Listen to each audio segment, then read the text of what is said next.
O namorado da minha irmã passou o dia de ação de graças insultando nossa família, alegando que éramos culturalmente inferiores porque não éramos italianos como ele, então fiz a própria linhagem dele o envergonhar. O namorado da minha irmã, Lorenzo, veio para o jantar de ação de graças e passou a refeição inteira explicando por que nossa comida era inferior à culinária italiana. Ele pegou o peru e disse que na Itália, eles nunca serviriam uma carne tão seca porque os italianos entendiam de umidade e sabor. Ele olhou para o nosso purê de batatas e riu, dizendo que sua nona choraria se nos visse comendo batatas processadas, em vez de nhoque feito à mão. Ele realmente pegou a torta de abóbora da minha avó, com a qual ela ganhou fitas na feira do condado, e disse que os americanos não entendiam de sobremesa porque não tínhamos crescido com os verdadeiros italianos. Ele continuava dizendo: não temos culpa de ser culturalmente inferiores, pois não fomos abençoados por nascer italianos. Minha irmã Amy estava sentada lá, radiante, como se ele estivesse recitando poesia, em vez de insultar toda a família dela. Lorenzo se recusou a comer qualquer coisa, exceto pão, e mesmo assim, ele reclamou que não era pão de verdade, porque pão de verdade só vinha de padarias italianas que usavam técnicas antigas passadas de geração em geração. Ele nos contou sobre a vila de sua família na Toscana, que estava na família há séculos, e como nunca entenderíamos a conexão com a terra e a tradição que os italianos tinham. Ele disse que sua linhagem podia ser rastreada até senadores romanos,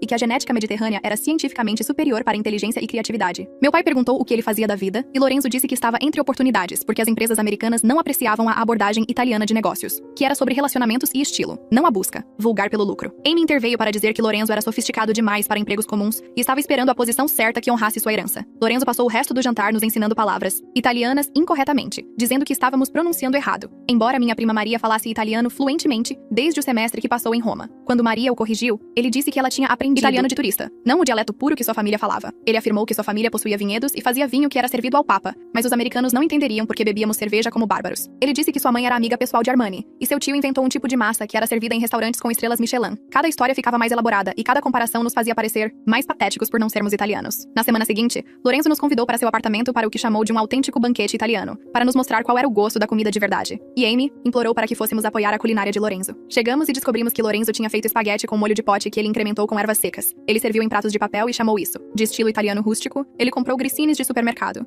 e disse que eram da padaria da família dele. A salada era alface americana com molho de garrafa, que ele chamou de receita secreta da sua nona. Todos fingimos que estava incrível enquanto Lorenzo nos dava um sermão sobre como finalmente estávamos experimentando a verdadeira cultura italiana. Foi aí que decidi fazer uma pesquisa. IP sobrenome de Lorenzo nem era italiano, na verdade, era Anderson, e ele tinha mudado nas redes sociais. Seus pais moravam em Ohio e administravam uma loja de ferragens. A vila na Toscana era um aluguel de temporada onde eles ficaram uma vez por 3 dias. Sua nona estava vivíssima e morando em Cleveland, não fazendo massa em algum vilarejo nas montanhas italianas. Encontrei-a nas redes sociais e ela parecia adorável, postando receitas de caçarolas do meio oeste e fotos de almoços comunitários da igreja. Entrei em contato com ela dizendo que era irmã da Amy e adoraria saber mais sobre as tradições familiares de Lorenzo. Ela ficou emocionada e imediatamente começou a falar sobre como Lorenzo sempre foi criativo com histórias desde a infância. Ela disse que ele era obcecado por sopranos no ensino médio e começou a fingir ser italiano, embora fossem descendentes de escoceses e alemães. Ela estava preocupada com as mentiras dele, mas achava que era inofensivo. Convidei-a para o jantar de domingo sem contar ao Lorenzo e quando ela entrou, Lorenzo ficou branco. Ela o abraçou e disse com seu sotaque, carregado de Ohio, como era bom conhecer a família de Amy. Amy perguntou se aquela era a nona da Itália, e a avó de Lorenzo riu, dizendo que nunca tinha ido à Itália na vida, mas adoraria ir algum dia. Ela trouxe sua famosa caçarola de vagem e começou a contar histórias sobre Lorenzo crescendo no subúrbio de Columbus.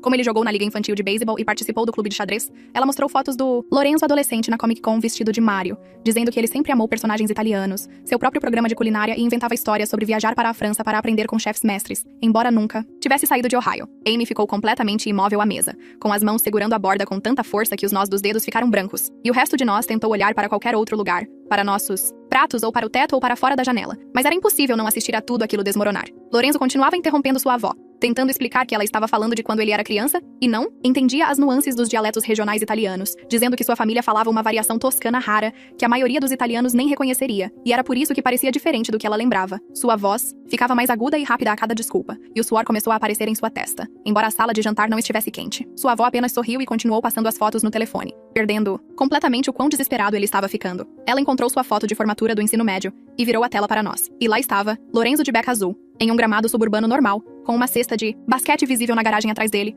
A casa tinha revestimento bege simples com persianas pretas, o tipo que você vê em todos os bairros de classe média na América. Ela deu zoom no rosto de Lorenzo e disse como ele estava bonito naquele dia, como todos estavam orgulhosos. Falou sobre como ele foi aceito na universidade estadual e seus pais o levaram para se mudar para os dormitórios, ajudando-o a carregar caixas por 3 lances de escada no calor de agosto. E riu sobre como o pai dele teve que fazer 4 viagens porque Lorenzo insistiu em levar toda a sua coleção de revistas de culinária. O rosto de Amy tinha passado de confuso para pálido, e eu podia vê-la fazendo as contas em sua cabeça, comparando cada história que Lorenzo tinha contado a ela com o que sua avó estava casualmente revelando. Lorenzo levantou-se tão rápido que sua cadeira raspou alto no chão, dizendo que sua avó estava confusa e que estava confundindo-o com um primo que parecia semelhante. Sua voz falhou na palavra primo e suas mãos tremiam. Sua avó olhou para ele com genuína surpresa e disse que só tinha um neto, apenas ele, e nunca esqueceria um único detalhe sobre a vida dele. Ela puxou outra foto sem nem pausar, esta mostrando os pais de Lorenzo em frente a uma loja com uma enorme faixa, lendo Ferragens da família Anderson, fundada em 1987. Esticada na entrada, sua mãe e seu pai estavam cortando uma fita com tesouras enormes, ambos sorrindo, e dava para ver fileiras de ferramentas e latas de tinta pelas janelas atrás deles. Ela disse que isso era da grande reabertura depois que reformaram há cerca de 5 anos, e Lorenzo estava lá naquele dia ajudando a estocar prateleiras. Lorenzo tentou pegar o telefone da mão dela, mas ela o puxou de volta, parecendo magoada e confusa com a reação dele. Amy empurrou a mesa e disse que precisava usar o banheiro. Sua voz saiu plana e estranha, como se estivesse tentando muito soar normal. Ela saiu da sala de jantar sem olhar para ninguém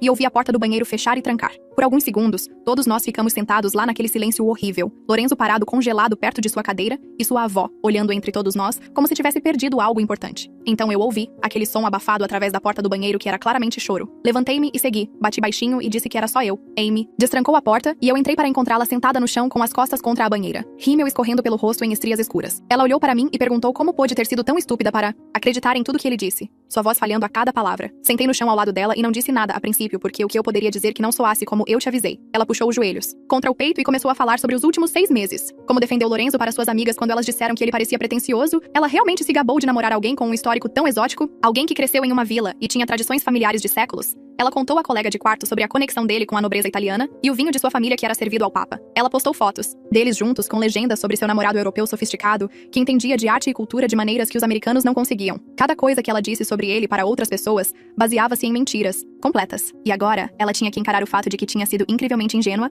ou voluntariamente cega. Ela disse que a pior parte era lembrar de todas as vezes que algo parecia errado, como quando ele não conseguia responder a perguntas básicas sobre a Itália, ou quando sua pronúncia italiana soava errada até para o ouvido destreinado dela, e ela apenas inventava desculpas para ele em sua cabeça porque queria que a fantasia fosse real. Ficamos sentados lá por talvez 10 minutos enquanto ela chorava e desabafava tudo, e eu apenas ouvi porque era disso que ela precisava. Eventualmente, ela limpou o rosto com papel higiênico e disse que deveríamos voltar lá para fora, que se esconder no banheiro não mudaria nada. Voltamos para a sala de jantar e encontramos Lorenzo e sua avó parados em lados opostos da mesa no que parecia um impasse. Ele estava tentando explicar que estava abraçando sua herança espiritual, que se sentia italiano em sua alma, mesmo que sua linhagem fosse tecnicamente escocesa e alemã. O rosto de sua avó mostrava essa mistura de mágoa e decepção que a fazia parecer 10 anos mais velha. Ela disse que não entendia por que a família deles não era boa o suficiente para ele, porque ele tinha que fingir ser outra pessoa inteiramente. Papai limpou a garganta e perguntou a Lorenzo diretamente por que ele mudou seu nome e inventou uma identidade falsa inteira. Sua voz calma, mas firme, daquele jeito que significava que ele estava realmente zangado. O corpo inteiro de Lorenzo pareceu colapsar para dentro. Ele sentou de volta na cadeira e colocou a cabeça nas mãos. E quando começou a falar,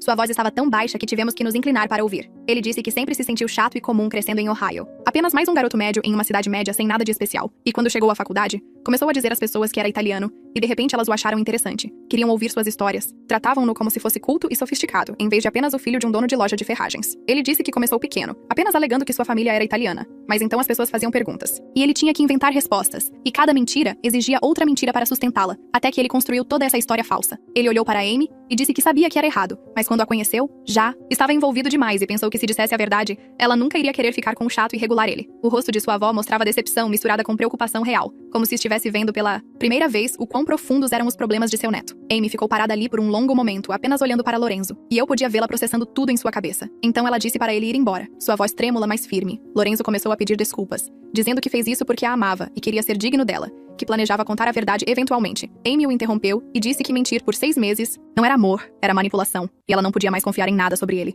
Disse que nem sabia quem ele realmente era porque cada coisa que ele contou sobre si mesmo era falsa. Lorenzo tentou argumentar, mas sua avó colocou a mão no braço dele e disse que deveriam ir, que ele já tinha causado danos suficientes. Eles saíram pela porta da frente, sua avó nos dando um olhar de desculpas por cima do ombro, e ouvimos o carro de Lorenzo ligar e ir embora. Nossa família sentou-se em um silêncio desconfortável pelo que pareceu uma eternidade. Ninguém sabia o que dizer ou para onde olhar, e a tensão era tão densa que parecia difícil respirar. Então mamãe começou a rir, apenas uma risada baixa no início que ficou mais alta. Ela disse que não podia acreditar que ele nos serviu molho de pote e chamou de receita da nana quando sua nana verdadeira fazia caçarola de vagem. Papai se juntou dizendo que a parte sobre sua família inventar formatos de massa foi particularmente audaciosa. A tensão estourou como um balão, e de repente estávamos todos compartilhando as coisas mais ridículas que Lorenzo havia alegado. Meu tio mencionou como Lorenzo disse que seu tio era amigo pessoal de Armani, e minha tia mencionou o vinho servido ao Papa. A prima Maria estava rindo tanto que tinha lágrimas nos olhos falando sobre como ele corrigiu a pronúncia italiana dela quando claramente não falava uma palavra da língua. Amy ficou quieta durante tudo isso, não rindo, mas também não chorando, apenas processando tudo o que tinha acontecido. Nos dias seguintes, Amy ficou no meu apartamento porque não conseguia encarar voltar voltar para seu próprio lugar onde passara tanto tempo com Lorenzo. Ela passou pelas mensagens de texto deles no telefone, relendo meses de conversas com novos olhos, encontrou fotos que ele alegava serem da vila de sua família, que a busca reversa de imagem mostrou serem fotos de banco de imagens de um site de aluguel de temporada. Ela descobriu histórias sobre tradições familiares, que não faziam sentido agora, como a vez que ele disse que sua família celebrava o dia de um santo específico,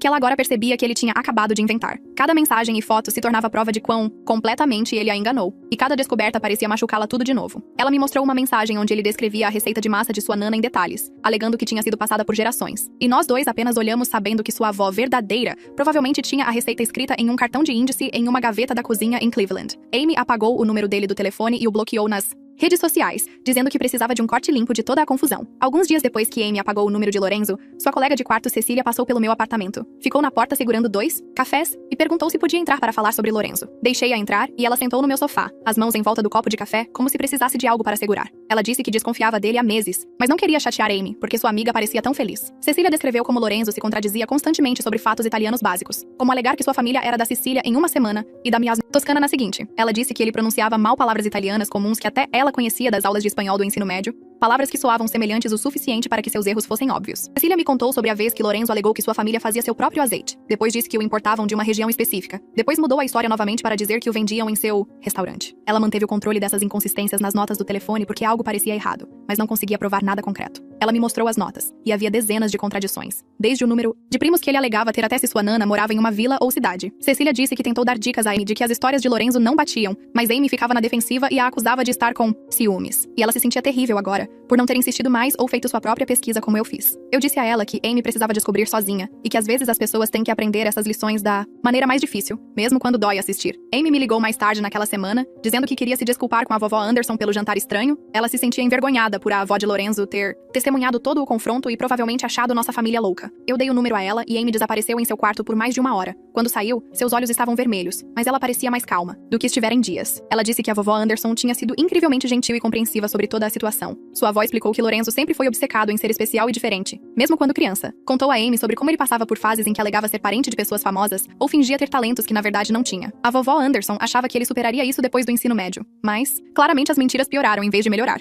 Ela disse que os pais de Lorenzo tentaram conseguir ajuda para ele quando era mais jovem, mas ele se recusou a admitir que havia um problema. Amy perguntou se a avó sabia por que ele escolheu fingir ser italiano especificamente, e ela disse que ele sempre romantizou a Itália depois de assistir a filmes de máfia na adolescência. Ele se convenceu de que ser italiano o tornaria mais interessante e confiante, e eventualmente a mentira se tornou toda a sua identidade. Então a vovó Anderson contou algo que tornou tudo ainda mais triste. Os pais de Lorenzo nem sabiam sobre a identidade italiana falsa porque ele mal falava com eles. Ele se distanciou de sua família nos últimos anos, ocupado demais mantendo sua personalidade falsa para lidar com pessoas que sabiam a verdade. Seus pais achavam que ele estava apenas ocupado com o trabalho e sua vida social, sem perceber que seu filho havia criado uma pessoa totalmente diferente. A vovó Anderson disse que a mãe e o pai de Lorenzo estavam preocupados com ele, mas não sabiam como alcançá-lo, quando ele os mantinha afastados. Ela perguntou a Amy se ela estaria disposta a falar com eles porque estavam preocupados com a saúde mental do filho e sua desconexão da realidade. Amy concordou imediatamente, dizendo que queria entender o que havia acontecido e talvez ajudar se pudesse. A vovó Anderson deu a ela o número de telefone deles e disse que ficariam gratos por ouvir alguém que tinha visto no que Lorenzo havia se tornado. Observei Amy passar por tudo isso e me senti estranho sobre meu próprio papel em expor Lorenzo. Parte de mim se sentia vingada porque eu estava certo sobre ele ser uma fraude e salvei minha irmã de perder mais tempo com um mentiroso, mas outra parte se sentia culpada vendo quanta dor Amy estava sentindo, chorando à noite e questionando cada momento de seu relacionamento. Fiquei me perguntando se haveria uma maneira mais gentil de revelar a verdade ou se o confronto dramático no jantar tinha sido muito duro. Reuben, um amigo da família que me ajudou a descobrir informações sobre o passado real de Lorenzo, passou para ver Amy e me encontrou sentado na varanda dos fundos olhando para o nada e perguntou se eu estava bem. Eu disse a ele que sentia que tinha feito a coisa certa, mas da pior maneira possível. Reuben sentou-se ao meu lado e disse que Amy precisava saber a verdade, mesmo que o método fosse duro. Ele apontou que permanecer em um relacionamento construído sobre mentiras a teria machucado mais eventualmente, talvez depois de ter investido anos em vez de meses. Ele disse: às vezes a coisa mais gentil que você pode fazer por alguém é mostrar uma verdade feia antes que se envolvam demais. Perguntei se ele achava que eu tinha sido cruel, e ele balançou a cabeça dizendo que eu tinha sido protetor. Me lembrou que Lorenzo havia insultado toda a nossa família no dia de ação de graças e continuado mentindo na cara de Amy todos os dias. E isso não era minha culpa. Amy se encontrou com os pais de Lorenzo em uma cafeteria no centro da cidade na semana seguinte. Ela voltou para o meu apartamento depois e me disse que eram pessoas genuinamente gentis que pareciam tão confusas com o comportamento do filho quanto nós. Eles pediram desculpas repetidamente pelo tratamento de Lorenzo, a nossa família e pelas mentiras que ele contou a Amy. O pai explicou que tentaram colocar Lorenzo na terapia por anos por causa de seu hábito de mentir, mas ele era adulto e não podiam forçá-lo a obter ajuda. A mãe disse que notaram ele se afastando da família e criando essas histórias elaboradas, mas não perceberam o quão longe tinha ido até a vovó Anderson ligar para eles depois do nosso jantar. Eles mostraram a Amy fotos de Lorenzo quando criança. Um menino suburbano normal brincando no quintal e indo aos eventos da escola. Nada como o italiano sofisticado que ele fingia ser. Seus pais disseram que tentaram falar com ele sobre suas mentiras várias vezes, mas ele ficava com raiva e na defensiva, insistindo que não estava mentindo, mas abraçando sua herança. Eles eventualmente pararam de confrontá-lo porque isso apenas o empurrava para mais longe. Amy disse a eles que apreciava a honestidade e que esperava que Lorenzo obtivesse a ajuda de que precisava. A mãe dele a abraçou e disse que sentia muito que Amy tivesse sido envolvida nos problemas do filho. 2 semanas após o confronto no jantar, Amy recebeu um longo e-mail de Lorenzo. Ela me mostrou e eu li seu pedido de desculpas e admissão de que precisava de ajuda profissional. Ele escreveu que criar a persona italiana o fez sentir-se confiante e interessante pela primeira vez na vida. Disse que sempre se sentiu chato e comum. E fingir ser dessa origem exótica deu a ele uma identidade que fazia as pessoas prestarem atenção nele. Ele admitiu que sabia que era errado, mas tinha se aprofundado tanto na mentira que não sabia como parar sem perder tudo o que havia construído. Lorenzo disse que seus pais encontraram um terapeuta para ele e que tinha começado a ir às sessões 2 vezes por semana. Escreveu que entendia se Amy nunca mais quisesse falar com ele, mas queria que ela soubesse que sentia muito pela dor que causou. Ele disse que as mentiras começaram pequenas na faculdade e cresceram como uma bola de neve até que ele não conseguia mais dizer o que era real. Agradeceu pelo tempo que passaram juntos, embora fosse baseado em engano, e disse que sempre lembraria da bondade dela. Amy passou um dia inteiro pensando em como responder ao e-mail de Lorenzo. Escreveu e apagou vários rascunhos antes de finalmente decidir por algo curto e claro. Ela disse a ele que apreciava o pedido de desculpas e estava feliz por ele estar recebendo ajuda profissional, mas precisava de espaço, e eles não podiam ficar juntos. Ela escreveu que esperava que a terapia o ajudasse a descobrir por que sentia a necessidade de criar uma identidade falsa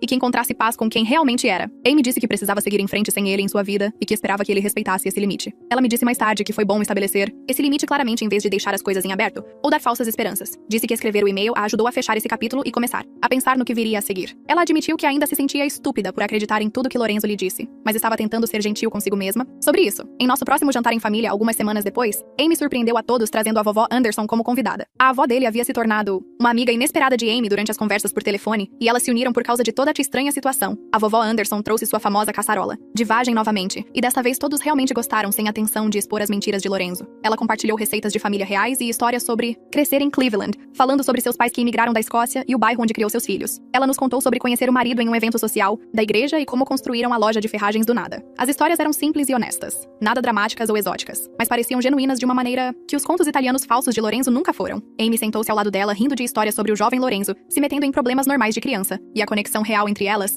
parecia melhor do que qualquer drama fabricado por Lorenzo. A Anderson disse que estava grata por Amy ter entrado em contato, porque isso a ajudou a entender no que seu neto havia se tornado. Ela nos disse que estava esperançosa de que a terapia o ajudaria a encontrar o caminho de volta para si mesmo. Minha prima Maria, que Lorenzo havia dispensado por falar italiano de turista, puxou Amy de lado depois do jantar. Sentaram-se nos degraus da frente conversando, por um longo tempo enquanto o resto de nós limpava lá dentro. Maria disse a Amy que ficou com tanta raiva vendo Lorenzo insultar suas habilidades linguísticas quando ele claramente não sabia nada sobre italiano. Disse que queria desmascará-lo no dia de ação de graças, mas não queria causar uma cena ou envergonhar Amy. Maria admitiu que pesquisou algumas das frases que Lorenzo usou, e elas estavam completamente erradas ou não existiam em nenhum dialeto italiano. Amy pediu desculpas por não defender Maria quando Lorenzo estava sendo desrespeitoso, dizendo que estava tão envolvida em defendê-lo que ignorou o quão rude ele estava sendo com sua própria família. Maria a abraçou e disse que entendia que às vezes, quando você está em um relacionamento, não consegue ver as coisas claramente. Elas falaram sobre os sinais que Amy perdeu e as bandeiras vermelhas que ignorou porque queria muito acreditar que Lorenzo era essa pessoa incrível. Maria disse que a experiência ensinou a ambas algo sobre confiar em seus instintos quando algo parece errado. Alguns meses se passaram e Amy começou a namorar novamente,